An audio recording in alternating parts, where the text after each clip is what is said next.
нашата утринска тема, но пред да ја стартуваме истата, имаме една анкета. Сакаме да го слушаме и гласот на народот, да видиме колку често посетуваат стоматолог. Кога беше последен пат ти?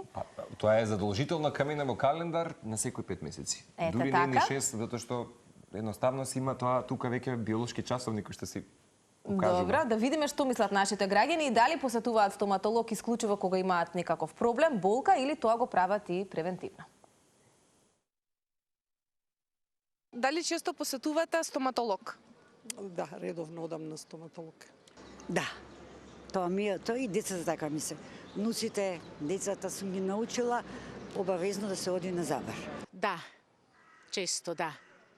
Одите само кога имате проблем или... Не, имав интервенција, ставив нови заби порцелан и така да тоа захтеват годините мои и морав така да го решам проблемот. Не. По потреба. Ретко затоа што веќе ставив заби нови, така да сега многу ретко. Добро, ги слушаме вашите одговори. Имено, некој би рекол добар баланс и еквилибриум за некои луѓе кои што во својата некоја подоснежна доба веќе ставаат импланти, порцелани, се што е ново да речеме во светот на стоматологијата, ама ви благодариме што одговоривте. Ќе посветиме внимание во нашата утринска тема и за тие новитети кои што постојат во стоматологијата, колку се присутни во Македонија, колку се можеби моден тренд или вистинска потреба, и за тоа ќе се разговара, но секако подлогата или основата е од рана возраст, кога здравите навики ќе се воведат во едно семејство како една рутина и редовна хигиена, верувам дека води сето тоа понатака кон здрави и трајни заби. Но оваа тема денеска, со оглед на тоа што во петок го имаме и светскиот ден, кој што генерално е посветен на оралното здравје, ќе зборуваме за оралната хигиена која што ја имаме, ја немаме или е нешто на кое што треба да поработиме. Со нас во студиото доктор Бојан Ангеловски, кој што е специјалист по детска и превентивна стоматологија. Бојан, добро утро.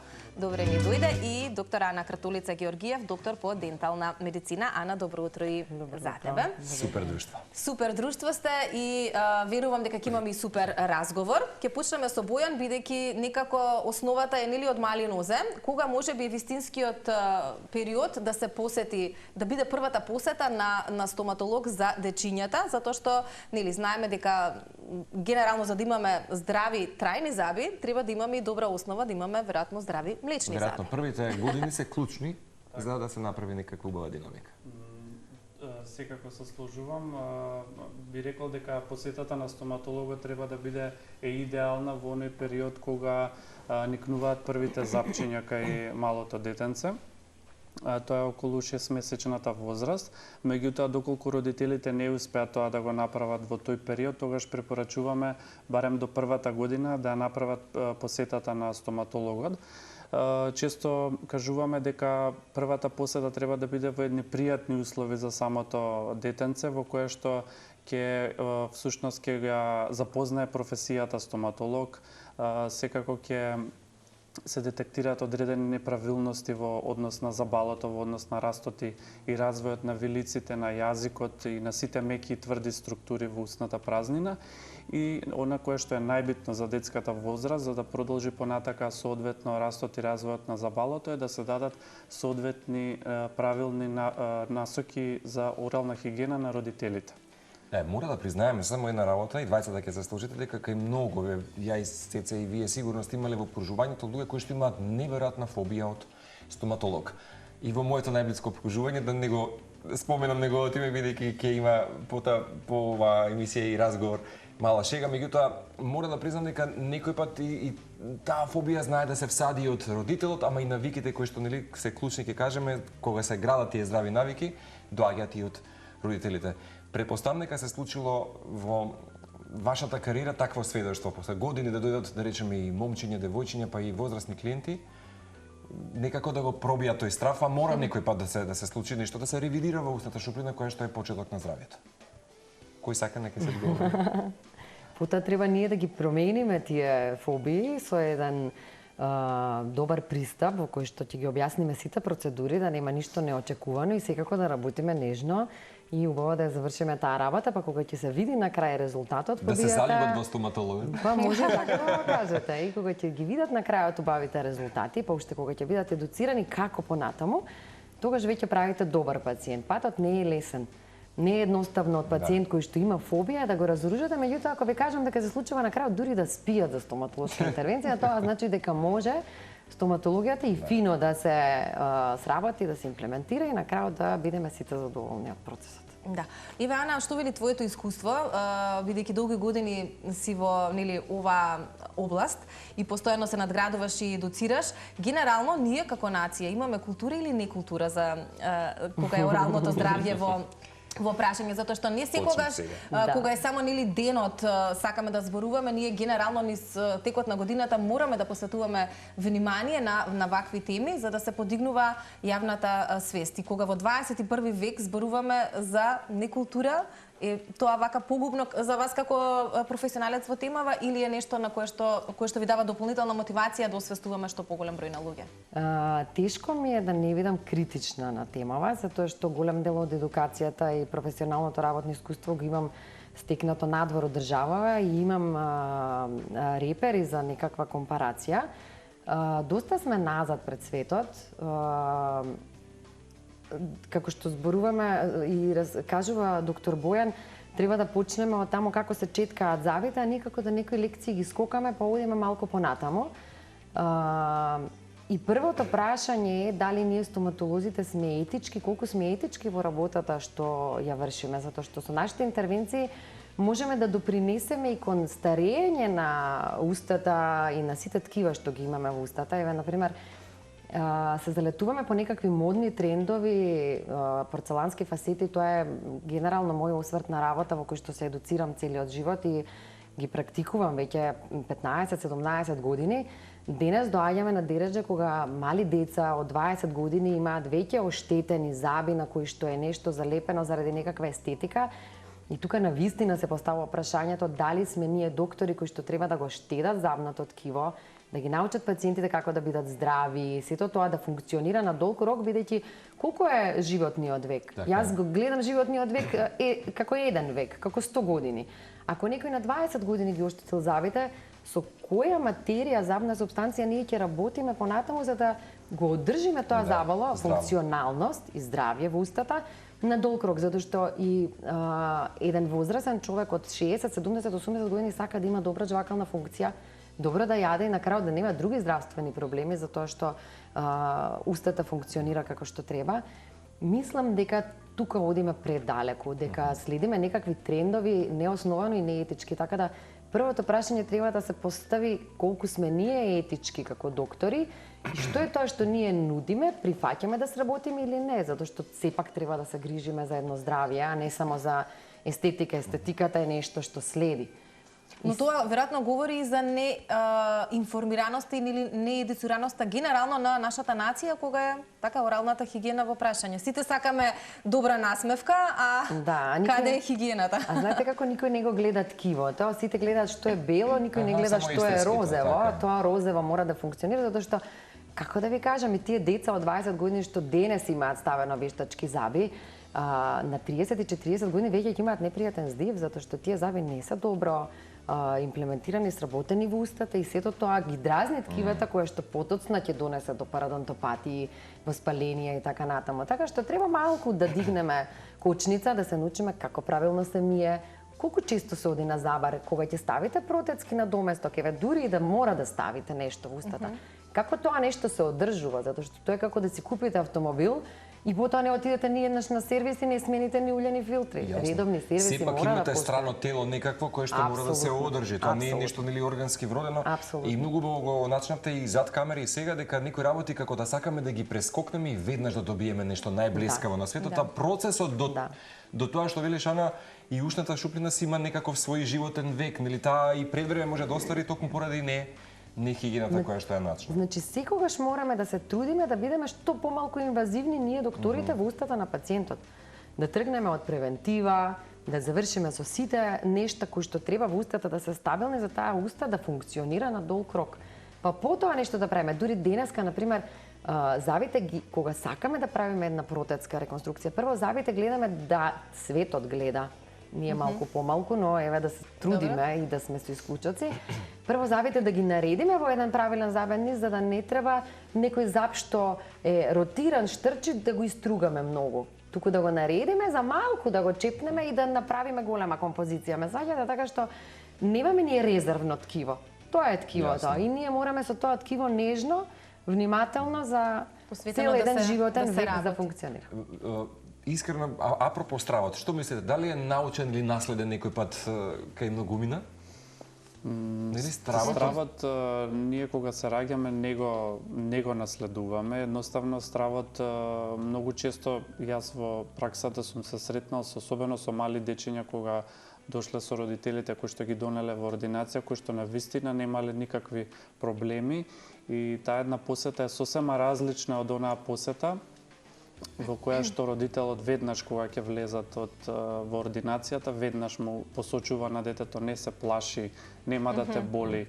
Значи, тоа ни сугерира дека стравот најчесто доаѓа од најблиската околина. Дали од родителите, дали од оние старатели кои што ги чуваат баби и дедовци, дали од медиумите од телевизијата, цртаните. И најчесто тоа се сведува на оние негативни зборови во однос на професијата и во однос на стоматологијата, дека треба да се очекува нешто да ги заболи. Па веќе тука почнува самиот страв од најрана возраст, меѓутоа постојат и одредени ситуации кога оние кои што дошле со сериозен проблем во стоматолошките ординации, односно со болка, да тоа го искусат како едно непријатно искуство, па тоа да се провлекува во текот на годините. Така да секако затоа е можеби подобро превентивно да се делува и да не дојде до расипано запче кај мали дечиња, затоа што понатака навистина може да биде еден болен процес. Бојан, ти ни донесе некои макети, ајде така да ги кажеме. И пак, и веќе се навратим на мојавето дека во 21 век треба сепак да им демонстрираме на луѓето како правилно се читкаат забите. Како беше Сократовата теза? Сега знам дека ништо не знам. Јас реков на Цеца пред 10 на години, па сериозно е така. Секојаш учиме нови работи. Јас пред 10 на години токму благодарение на овие гостувања научив дека хоризонтално не се читкаат заби, туку вертикално. Така, јас и дали сега го практикуваш тоа? Апсолутно. Јас сепак би посочил за сите дека покажувањето на модел не е најидеалниот момент на демонстрација на пациентот како да четкаме. Четкањето секогаш треба да биде научено заедно со стоматологот во стоматолошката ординација преку така наречен touch to teach метод, каде што ние ја држиме точно раката на пациентот, односно на детето или на возрасен пациент и точно одредуваме какви движења и каков притисок правиме со четката. Кога се работи за деца, секогаш мора да го обучиме и родителот, затоа што тој е оној кој што го води детето низ процесот на четкање, додека кај возрастните секогаш мора да го научиме пациентот кои му се ризик зони во устната празнина, па треба да ги исчатка. Кога збориме за млечни запчиња, најпрвен би посочил дека постои една техника која што во европските земји се практикува подолго време, бидејќи е многу поразлична од онаа техника која што се користи за четкање на заби кај возрастни. Препорачуваме, се вика кој техника. Таа техника означува најпрвен четкање на површините на забите со кои што жвакаме, напред-назад, тоа се хоризонтални движења.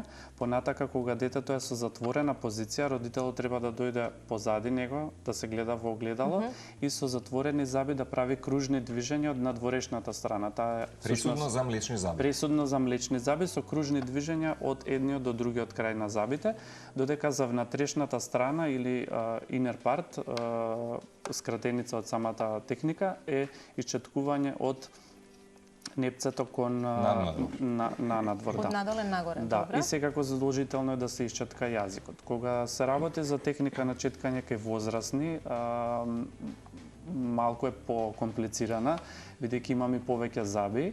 Се препорачува техника која што ја измислил таткото на превентивната стоматологија, БАС. Таа техника е навистина предизвикувачка за сите нас, меѓутоа мора да ја знаеме основата. Четката ја држиме под агол од 45 степени, каде што половина од четката е на забите, половина е на мекото ткиво и со лесни ротациони движења ги опфаќаме сите површини на забите. Секогаш гледаме да оние кои што пишуваат со десна рака, тоа го опфатат најпрвен спротивната страна, потоа продолжуваат од внатрешната страна со ротациони движења и понатака ги опфаќаат сите заби. Додека за оние џвакални површини кои што ги користиме лесни ротациони движења во горната и во долната вилица, со тоа што повторно би потенцирал дека потребен е минимален притисок со цел да не се оштетат замните тврди ткива.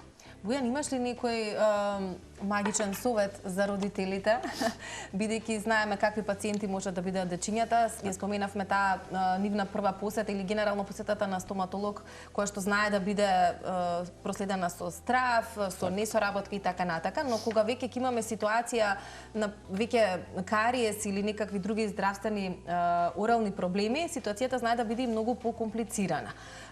Некаков совет кој што веројатно секојдневно им го даваш на родителите, за да не дојде до комплицирани случаи, туку до една добра воспоставена рутина, хигиена која што треба секојдневно да се практикува. Како со деца кои што не секогаш соработуваат, не секогаш се спремни по 2 минути да мијат и четкаат заби, па сакаат тоа сами да го прават, а тука мора родителот да асистира и така натаму. Јас би потенцирал, добро што спомнавте дека многу важно е да се обезбеди една рутина. Тоа е многу тешко во текот на целиот ден на едно мало дете.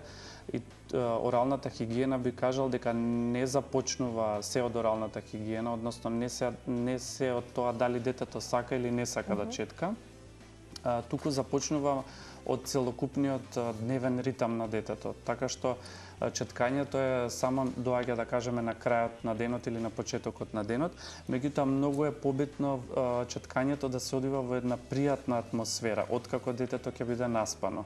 Кога зборуваме за едно мало дете, да кажеме од 2 годишна возраст, потребно е да има соодветен сон.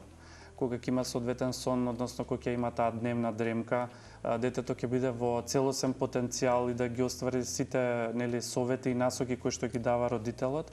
Кога ќе биде правилно и навремено најадено, тогаш веќе може да зборуваме за орална хигиена, односно да го имплементираме во домовите. Секогаш препорачувам родителот да биде рол модел, значи модел по кој што ќе се поистоветува детето, односно најчесто препорачувам тоа да се случи заедно, најчесто во купатилото, каде што родителот ќе биде оној кој што прво ќе ги исчетка неговите запчиња, па потоа ќе направи една пријатна атмосфера која што повеќе ќе личи на игра, да, каде што ќе најчесто им препорачувам да бараат одредена животинка во устата на детето, да пуштат некоја милена песничка. Веќе и дигиталниот свет ни нуди доста апликации кои што се интерактивни за децата. Па така и детето ќе го проследи, ќе се ослободи од притисокот и секако ќе ги усоврши понатака чекор по чекор сите техники на четкање. Така што многу е поважна рутината отколку, да кажеме, најидеалниот квалитетен стил или техника на четкање. Рутината е пресудна. Ана, и зад камери изборевме дека со Цеца и утрева, кога ве најавивме на програма, дека чинам стоматологијата е таква една гранка што имам чувство дека секој месец некаква новина има, нови методи, нови техники. Сега повторно ќе кажеме, искрено вие сте можеби еден еклатантен пример за тоа што се вели чувари на вашата дејност или занаетот, бидејќи сте мајстори. Никој пат не ви посоветувале, не знам, да ставите, како што кажавме, порцелани, импланти, ако тоа до крај не стане труло нешто што се вели кога е веќе неопходно. Меѓутоа, во светот кога се медицината добива нов шарм и магија да ве импресионира, нова, да речам, методологија на користење алатки, претпоставам дека вие останувате на оној се уште традиционален начин. Можеби мали примени. Сега, кога сме кај стоматологијата и трендовите следењето, претпоставам дека кај вас доаѓаат и пациенти, бидејќи матичен лекар за мене е втор татко, еден кој што ви го чува, или мајка што ви го чува здравјето. Како прекосите на сите овие работи, кои што, да речеме, и маркетингот знае да биде малку потенденциозен, па и мегаломански, преку, да речеме, денеска социјалните медиуми, инфлуенсерите или така натаму, Како се борите велико против истото? Значи, стоматологијата прекрасно се развива. Стоматологијата се развива со брзина на светлината. Има експоненцијален раст постојано. Да. Ако ме прашате кога би била најзадоволна би била кога сите ние стоматолози толку многу би не интересирала светската наука и не би се доживувале како некакви занаетчи кои што треба да скрпат пломбиче во устата, дури може би со отпечаток од прст, туку би не интересирало која е хемијата на материјалите и што е тоа што сега треба да го употребам за ова да го направам, затоа што сето има протокол на работа. И кога ние би ги следеле сите тие протоколи на работа во најновиве стоматолошки достигнувања и сфери, нашиот работен процес би се променил кон подобро. Значи, тоа што стоматологијата брзо се развива е одлична работа. Меѓутоа, толку брзо се развива што некој треба да вложи труд да го следи тоа добро развивање. Инаку морам да ве коригирам за порцеланските фасети, дека кога нешто веќе оди кон распаѓање, тука не сте во право, затоа што ние не треба да ја спасуваме ситуацијата кога е безнадежна. Например, за да залепите една порцеланска фасета, забот мора да има известна количина на глеќ присутна. Ако вие миете, како што преска дискутиравме, со хоризонтални движења, ќе истрошите глеќта.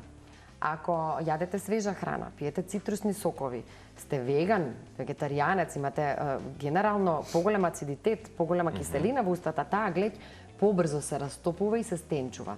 Например, ќе видите 40 годишна особа која што има супер средени заби, меѓутоа забите се веќе многу тенки. Во таа фаза треба стоматологот да е свесен и тука се залепуваат порцелански фасети, бидејќи порцеланските фасети се како да купите нова глеќ. Значи, правите... Како поддршка, асистенција некаква. Јасно, правите протетска процедура која што е минимум инвазивна, практично да не го чепнете ткивото на забот, а да го надградите толку колку што треба. И ако сега ги следите сите новитети, па одите во дигитална стоматологија, имате екстремно прецизни мерки, добивате реставрации од техника, значи тие порцелани кои што се сосем прецизни во микрони каде треба вие да ги поставите и ако вие го почитувате цела процедура и протокол на сите нови материјали кои што се излезени на пазарот и не прескокнете ништо, ќе имате успешен резултат. Како што зборувавме преска, рековте дека се занимавате со филигран. И ова е едно филигранство, бидејќи работното поле наше е во милиметри, а прецизноста е во микрони. Ако не сте толку прецизен, потоа следи воспаление на гингива, па потоа нетретирано воспаление на непцето, кое што се вика гингивитис, пропагира во парадонтопатија, која што е веќе болест на поголемиот дел од меките ткива и коскеното ткиво од вилицата. И понатаму следат веќе други проблеми. Така што јас сум презадоволна од тоа како стоматологијата се развива и за некој залюбеник во стоматологијата тоа е навистина една храна. Вие доживувате возбуда со секоја. Да, и сега сум во моментот во истражувачка докторска работа и секој нов прочитан труд и некој ново... Е сатисфакција од нив. Апсолутно. Така што, дај Боже да ги следиме тие трендови и да се насочиме во таков тип на стоматологија, затоа што само тоа е правилното да не го оштетуваме ткивото. Зашто помалку? Да, ама кога споменав и за тоа дека сте чувари на вашата дејност и мајсторство и онаа друга естетика која што не секој пат да речеме е најсоодветна од типот на нели сега голем дел од стоматолошките друштва прават мала реконструкција на устната, нели додавање на ботокси, што не е така натаму, така што се губи некако, нели, затоа велам дека сте баш чувари. Кога и каде препорачувате да се ставате, споменавме нели зад камери, да не бидам сега толку лаички сватен, меѓутоа нели ги знаете терминологиите на винирите, на тие ајлајнери и така натаму. Кога се препорачува вистина да се употреби некаква асистенција за да имаме подобри заби отколку сопствената коска која што си ја носиме? Мораме да следиме чекори во работата и не би било исправно, правилно да ги прескокнуваме. Например, доколку дојде пациент кој што има некаква тескоба или искривени заби, навистина е неправилно да советуваме протетика, тоа значи да ги оштетуваме ткивото со брусање, со стругање и потоа да ставаме некаков порцелан. Туку било правилно пациентот да го усмериме во некаква ортодонција. Денес имате компјутерски дизајнирана ортодонција со продзирни фолии, лајнери, кои што ви го носат забот до соодветната положба, точно одредено во секои 2 недели колку поместување ќе има. Што значи дека таа ортодонција компјутерски дизајнирана нема да ја пречекори биологијата на ткивото колку вие завод можете да го поместите. Ако е тоа 0,25 од милиметарот, завод ќе се помести за 0,25 од милиметарот и нема да добие поголема сила од таа што мора да ја добие. И кога ќе направите после една нивелација на завите, ако пациентот се уште не е задоволен, имате, например, неинвазивно белење на забите, малку да ја смените нијансата, можеби тоаш пациентот ќе биде задоволен. Знаете, ние не можеме со забите да ја купиме целата среќа на пациентот. Среќата доаѓа од други сфери, па потоа ние тука можеме да ја кронисаме и да бидеме задоволни. Еднакво и за порцеланските фасети. И не само за порцеланските фасети, можеби можам да назначам уште една тема, исклучително важна, можеби некогаш ќе посветите друга емисија на тоа. Се менува. Ако вие гледате колку ни е брз текот на живење денес и во последниве неколку години со вештачката интелигенција ние следиме рапиден раст, значи живееме едно историско време. Сите имаме екрани на сите страни. Ако размислиме што тоа прави како ексцитација во нервниот систем во мозокот и како тоа се манифестира во џвакална мускулатура, во навики, во бруксизам, која што Никој не размислува за тоа, Ана. Тискање на треба да завите. зборуваме, да. И па знаете колку млада популација доаѓа денес со атриција. Атриција е лижење на забите заради триење едни од други. Значи кога ги притискаме забите, горните од долните и правиме шкртање затоа што нервниот систем е ексцитиран. Тоа најчесто или во сон го прават луѓето. Јасно. И нервниот систем е ексцитиран, превозбуден и тогаш кога ќе се релаксираме, тогаш почнува настапува сето тоа. Млади деца од 20 до 30 години имаат веќе загуба на забна маса, која што пред 10 години не сум ја гледала кај пациенти што имаат 50 и 60 години. И забавото може да е комплетно здраво, да нема ни една пломба тоа дете, меѓутоа изгубило толкова количина од забната маса. И вие тоа дете мора да го рехабилитирате. Како ќе го рехабилитирам тоа дете? Една опција е да ги истругам сите заби и да ставам порцелан одозгора, и веќе детето сум го внела во кругот на протетиката, од каде што почнува сервисот, како што ви кажав, како за автомобил.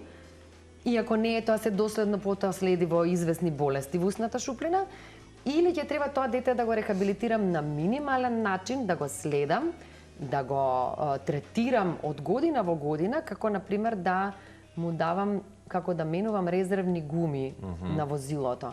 Значи, јас би избрала да не му ги оштетам забите со протетика, туку, например, да направам порцелански капачиња на доместоци само за тоа што го нема. Меѓутоа, тоа е современ пристап. Ана, ова може да се забележи, родители да го забележат кај децата, затоа што вели што е многу минимално и... се забележува, забите стануваат одеднаш рамни. Да. Или некој ќошенце ќе се подкрши. Или ќе се појават клизни површини, па насмевката ќе добие некаква друга линија. Значи, тоа се забележува и забите губат анатомијата, стануваат рамни, излижани и точно се гледа каде е структурата на глеќ и каде сме влегле веќе во дентинот, а дентинот е забната коска во суштина. Глеќта е најцврстата материја и вие ако ја излижате глеќта до 25 години, во прогноза и во перспектива тие заби дентинот е многу помек и многу порапидно ќе се оштетуваат понатаму. Така што стоматологијата многу се менува. Да. И сите овие новитети ако се следат, тогаш ќе можеме ние да се прилагодиме на брзово време што го живееме. Инаку ќе останеме во некаква застарена стоматологија и конвенционален пристап кој што навистина не соодветства. Премлада е популацијата на која што веќе треба рехабилитација. Да, овие пациенти со кои што работи Бојан, еден период ќе бидат и ваши пациенти. И тоа веројатно зборува за моментот дека ако имаме добра подлога во рана возраст, ќе имаме веројатно и поздраво задвало, ако можам така да се изразам, во подоцнежна возраст. Ова е еден од проблемите со кои што вие, да речам, работите или се соочувате, но кои се другите вака грешки што вообичаено се прават кај младите луѓе, односно сега зборувам за, не знам, основци, средношколци и така натака, младите генерации. Сите некако се стремат нели за здрави и блескава насмевка, тоа што го споменавте вие пред малку дека и 20 годишни девојки или момци може да се сретнат нели да посакаат да имаат или да направат некаква интервенција за да имаат здрава, односно не знам колку ќе биде здрава, бела насмевка. Но еве, ајде малку околу проблемите или грешките кои што најчесто ги прават младите. Што е со фиксните протези? Затоа што јас, например, имам чувство дека веќе секој дете носи фиксна протеза. Од каде потребата за ете толку често, дали навистина е реална, дали еве со овие нови генерации, начин на живење и така натака, навистина е тоа реална потреба, колку несоодветното третирање на тие фиксни протези и таа хигиена во тие неколку години, колку што ќе се носи, може да резултира понатака со други проблеми во Затоа што ќе устата. се сложите дека некој пат допадливост голема постои кога споменавме има некој мала тескоба или диастема, дури симпатично изгледа и автентично доаѓа кај ликот, го препознавате едноставно. Така, јас само ќе се надоврзам на Ана во однос на она хиперстимулација која што ја имаме од екраните, која што се случува исто така и кај малите деца. Често знаат родителите да се пожалат дека нивните деца шкрипат со забите во текот на ноќта додека спијат, најчесто до нив или во креветчето. Исто така и тоа се должи на онаа стимулација од екраните во текот на денот, па или недоволниот сон, или недоволниот одмор, па детето нема никаков начин како тој стрес да го изфрла најчесто во текот на спиењето преку шкрипење, да. Така да уште и во најрана млада возраст може да се забележат тие промени односно тоа трошење на забите. Во однос на оние грешки кои што ги прават, да кажеме, можеби школските деца и малку адолесцентите, кога се работи за носењето на фиксни протези, кои што секако е доста актуелно, бидејќи ортодонцијата е многу напредната изминатата деценија, е дека за жал фиксната протеза е она која што родителот веднаш ја бара кога ќе дојде во ординација, меѓутоа ги запоставува сите оние основни работи кои што треба да бидат совладани. Тоа, како што кажавме, соодветната техника на четкање, санирано забало, значи заби без кариес, без процеси, оние заби кои што се во оние пациенти кои што се во фаза на мешовита дентиција, односно имаат и трајни млечни заби, треба да почекаме да се сменат млечните заби, па потоа да се стави фиксната протеза, односно исклучиво во одредени ситуации кога има индикација да се стави фиксна протеза. За жал, кај ова возраст на пациенти, четкањето на заби е нешто што последно име во текот на денот. И тука најчесто ги прават грешките, родителите немаат толкава контрола врз нив, бидејќи се нели малку поголеми. И тука се губи целокупната смисла на стоматологијата. Да не забораваме дека храната е директен архитект на забите денеска, тоа што го споменавме зад камерите. Што се денеска нема на рафтови, се јаде индустријска храна, преработена, обоена. Така што фиксната протеза не е само акт на исправување на забите, всушност самата индикација за носење на фиксна протеза е одржување на подобра орална хигиена на пациентот, а ние всушност пациентот всушност се коси со таа помисла првична со која што има ставено, најчесто тргнуваат од фактот дека треба да се наредени забите заради естетика, не заради функција и заради полесно одржување на хигиена. Често се случува после вадење на таа фиксна протеза да треба скоро голем дел од забите да се пломбира. Тука се губи целокупната смисла, а кога се работи за храната, секако за жал сме изложени доста на она кариогена храна. Веќе живееме во ера на кариес, каде што буквално на дофатни се сите најпотенцијално кариогени продукти од супермаркетите. На трапници колку сакаме. Точно, не воведуваат многу во искушение да посегнеме и оние секако постојат продукти кои што се лажно декларирани дека се без шеќери, всушност имаат доста засладувачи кои што се скриен извор на шеќери. Како субститути на шеќери.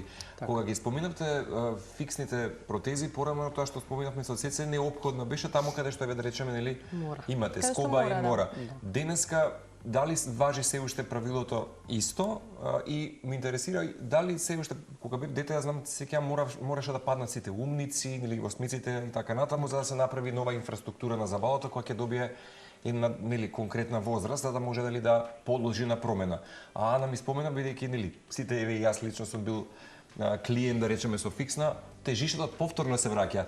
Затоа видам дали е соодветно повторно направиме некаква нова реконструкција со фиксните кои што денеска се прилични и модерен тренд или некој пат треба да ги оставиме работите да се биде тука и само да си одржуваме хигиената. Јас сакам да се надоврзам на Бојан тој можеби ќе додаде нешто повеќе. Значи, пред да размислуваме на фиксен апарат, детето, бидејќи јас работам во одредена количина од времето со дечиња, затоа што кога се вратив од Словенија, налетав тука на сите смокили, жавчиња, некаква несвест и во еден шок, кога децата ми беа мали, направив една работилница, повеќе насмевки, точно за промоција на здрави навики, како ние да се освестиме како една популација и да се приближиме до некој скандинавски тренд.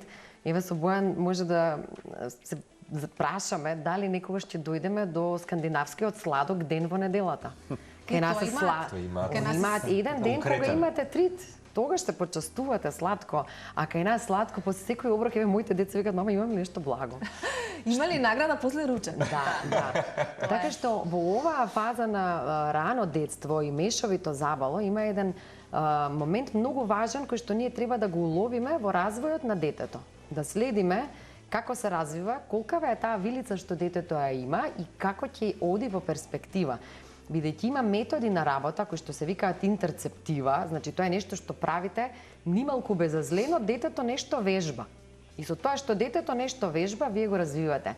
Тоа е исто како да приметите дека детето ви се грбави, згрбавува од скрин, од било што и го пратите да плива за да се исправи. Така постои миофункционална терапија за деца во мешовито забало. Најинтересна бидејќи развојот на децата од 5 до 15 години е експлозивен. И вие тогаш можете да си играте со ткивата, со вилиците, со коската. Флексибилно е, да речеме. Ги учите на правилна функција, ги учите на правилно голтање, ги влечете мускулите од припојот за коската, со тоа стимулирате коската да расте. И кога вие ќе направите една таква предприпрема, можеби Боја нема да ви е потребен фиксен апарат во толку голема зачестеност. Или ќе имате супер развиени вилици, да не треба да вадите четворки и да ги сместите сите заби затоа што сте го предвиделе состојбата и ја водите, ја стимулирате некако да се развива. Што се однесува до рецидивите ортодонтски забите, едноставно сакаат да бидат таму каде што биле и тие ќе се вратат. Јас сум стоматолошко дете, 2 пати третирана со фиксен апарат, па се уште имам некаквата скоба во долна вилица, која што сметам дека може би шармантна и треба да остане. И си ја прегрнуваш како дел од се. Така. Инаку ортодонција денес значи ортодонција цел живот. Тоа е стил на живење. Тоа значи дека навечер се легнувате со ретенер во устата или имате некаква жичка што ги држи забите или и двете и така натаму, се со цел да се одржи состојбата. Го препорачувате секој, да речеме, и во подоснежна доба, да речеме? Тоа? Зависи од пациент до пациент и зависи од состојбата. Понекогаш тескобата кај возрастни пациенти може понатаму да ја прогредира парадонтопатијата. И затоа што има многу исклучително тешки услови за чистење. Еден пациент со тесна состојба треба да потроши 10 минути за да направи правилна хигиена. Треба да го едуцирате точно на кое место му застанува. Кога ја врти четката од десно, од лево во десно, деснакот најчесто заборава да исчисти на 2 и на 3 долу. И буквално кога пациентот ќе му ја видите устата, знаете кои му се навиките, што прави, кај држи мастиката, кај го држи бомбончето, кај не исчистува, се ви е јасно. Што ви значи професионална Но информација? треба да гледате се, значи да не и бидејќи е ден на усно здравје, на орално здравје, сакам само уште една тема да потенцирам. Има карцином во усна шуплина. Значи сите ние стоматолози, стома е усна шуплина. Ние не сме доктори за зап. Ние сме доктори за цела усна шуплина. Значи, секој преглед мора да почне прво со прегледот на ткивата во усната шуплина, да се тргне јазик, да се погледне под јазик, да се провери се, на крај да се провери дали пациентот од навика си ја грицка устата. Бидејќи траумата 30 години на едно место што ја грицкате, утре ќе резултира во промена на тие клетки, затоа што ниедна клетка не ќе 30 години вие да ја гмечите, на крај ќе мора да се брани и ќе се промени. А промената на клетката води кон карцином, така што мораме да ги проследиме сите работи во една уста, да знаеме како пациентот правилно да го усмеруваме. А и ова со карциномот е се поприсутно и кај нас, и во светот, или? Карциномот во светски рамки, па во една Македонија има околу 100 случаи годишно, во светски рамки има... И тоа 100 случаи може би детектирани, сигурно кој знае колку Карциномот тивки возната шуплина е екстремно присутни. инвазивен карцином, така што рана диагностика е исклучително важна работа. Добро, ова е уште еден повод можеби за некоја За ваква следно гостување. тема, заради Да, тоа што гледам апсолутно. колку е часот. Ние се разговоривме. Да. Фантастично е. Знам дека имате и други Фантастично. обврски, но ево ова нека ни биде апел да зборуваме многу почесто за генерално оралното здравје и оралната хигиена, заради тоа што на вистина ни е потребна. Ние ја споменавме Скандинавија и можеби треба да се стремиме кон некои добри и позитивни примери од Европа, но мислам дека за жал сме далеку од сето тоа, ама тоа значи поле за многу работа. Да, сосема за крај, Бојан, што најчесто родителите не знаат, е пресудно можеби за млечните заби, за да создадеме повторно една траекторија понатаму, за да имаме една совршена. Така, млечните заби се пред се битни, веднаш штом никнат се многу битни за да се воспостави тој меѓувиличен однос кај децата, односно правилно формирање на лицето, односно самото формирање на лицето не започнува од никнување на првото запче, туку од самиот акт на доење. Доколку се воспостави соодветен и правилен акт на доење, односно правилно цицање, целиот орофацијален систем ќе биде правилно развиен. Така што подоснежниот тек на никнување на запчиња ќе биде во голем процент нормален. Во однос на млечните запчиња најчесто се соочуваме со ставот кај родителите дека не е потребно тие да се лекуваат, односно да се третираат или санираат, меѓутоа тоа е сосема погрешно затоа што Да не го минимизираме постоењето. Да не го минимизираме затоа што навистина еден едноставен кариес може многу да го наруши квалитетот на животот на детето, да престане да јаде помека храна, да не јаде цврста храна, родителите да бидат чести посетители во нашите ординации, да имаат акутни некои стоматолошки состојби како што се оток, примање на антибиотици, така што би потенцирал дека исклучително се битни млечните запчиња, како и за формирање на говорот, па понатаму и за естетиката и за психолошкиот развој на децата, секако од аспект на социјалната средина, за да бидат добро прифатени од околината. Често се соочуваме со жалби од родителите дека предните заби им биле на дечињата црни, па биле мета на подсмев од своите другарчиња, така што сите тие работи може многу и негативно да влијаат на личноста на малите деца, а тие се во тек на формирање на таа личност. И сосема за крај, бидејќи во моментот, ова нека биде еве крајно, Ана и до вас, бидејќи во моментот маркетингот е голем. Белењето на забите со сите тие некои светленца, гелови и така натаму. Тоа би го да го формулираме, може би во некоја следна прилика и дополнително да го начнеме. Не ги следам тие индивидуални самостојни белења, светленца, фарбички, не ги следам. Нема да знам да ви одговорам колку многу се штетни. За ординацијското белење и за препаратите кои што постојат, ако имате доволна соодветна количина на глед, нема да направат никаква голема, крупна промена во целата состојба. Треба да се знае дека белењето е процес кој што мора да се повторува, затоа што пигментот е реверзибилен и тој си се враќа назад. Така што тоа бара освежување, меѓутоа не можете ни да белите заби кои што имаат наслаги, имаат плак, има воспаление, така што прво треба да се посети стоматолог, па после да видиме дали ќе дома сами си ги обелиме забите. Пред се хигиената, а потоа естетиката и она што кон што сите тежнеат. Ви благодариме. Фала ви многу, да бевте супер соговорници и одлична тема. Се надевам дека многу од вас ќе ве мотивираме во овој момент да се закажете преглед превентивен кај вашиот стоматолог. Да го елиминираме стравот, ако го поседувате.